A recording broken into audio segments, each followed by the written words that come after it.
ordinateur est peut-être lent et tu cherches certainement des solutions pour le rendre plus rapide. Voici 5 astuces qui vont t'aider régulièrement pour les performances de ton ordinateur. Et avant de continuer, n'hésite pas à t'abonner d'abord sur la chaîne pour ne rater aucune des prochaines vidéos. C'est parti.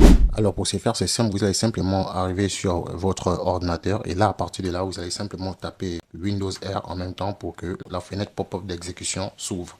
Une fois que ça s'est ouverte, vous allez simplement taper, comme vous voyez ici, temp, d'accord, c'est pour des fichiers temporaires. Donc on va supprimer des fichiers temporaires, des fichiers inutiles qui sont stockés sur la machine de Windows pour libérer au moins un peu d'espace. Donc on va cliquer sur Entrée, hop là, et là vous allez voir automatiquement tous les fichiers temporaires qui sont stockés ici. Donc ici pour supprimer tout ça, on va simplement faire un CTRL A, ok, CTRL A, et ensuite on va faire CTRL D. Ou soit vous faites CTRL A et vous venez sur l'icône ici pour supprimer, d'accord? Donc on va faire CTRL D pour supprimer, ok? Et là on va venir ici, si vous voyez ce message, en fait, ne vous inquiétez pas, c'est pour vous dire qu'en fait, les fichiers que vous tentez de supprimer sont en cours d'exécution actuellement. Donc vous cochez sur ça, ok, et vous faites ignorer pour tous les fichiers existants.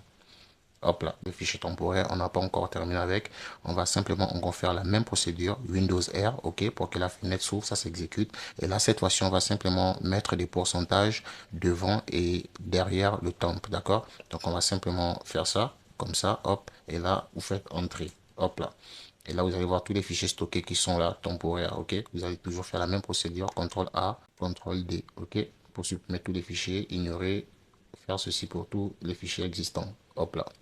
On n'a pas encore terminé avec les fichiers. Vous voyez qu'il y a tellement de fichiers stockés dans la machine, des fichiers inutiles. Donc, on va tous les nettoyer. Donc, on va encore venir ici. On va faire la même commande. Windows R, hop là. Et ensuite, on va arriver sur... Cette fois-ci, vous allez simplement taper la commande prefetch. D'accord? OK. Et ensuite, entrer. Vous allez voir ce message. OK. C'est bien normal. Vous allez simplement appuyer continuer.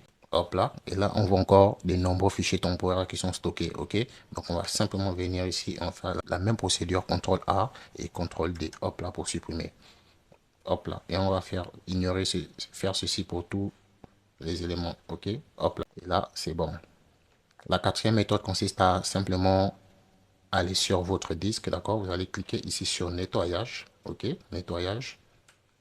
Ok, le premier qui est ici, vous cliquez sur ça. Vous allez cliquer sur nettoyage et là, vous allez voir, il va analyser votre disque. Vous allez voir des fichiers qui prennent de la mémoire sur votre ordinateur. Ça, vous allez coucher ça et vous allez venir ici.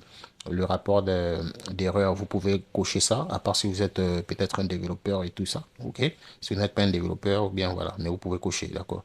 Donc ici, les caches, vous pouvez supprimer les fichiers d'optimisation. Voilà la corbeille ici, vous pouvez aussi la cocher parce qu'il y a trop de fichiers dedans. Il y a aussi les fichiers temporaires, voilà, les fichiers d'optimisation des livraisons, ça on supprime ça, ok. Et ensuite, vous venez simplement sur OK. Et là, on va faire supprimer tous les fichiers. Et là, vous allez attendre un instant pour la suppression des fichiers. La cinquième méthode consiste simplement à venir sur les applications et fonctionnalités. Vous allez venir ici sur applications, ok.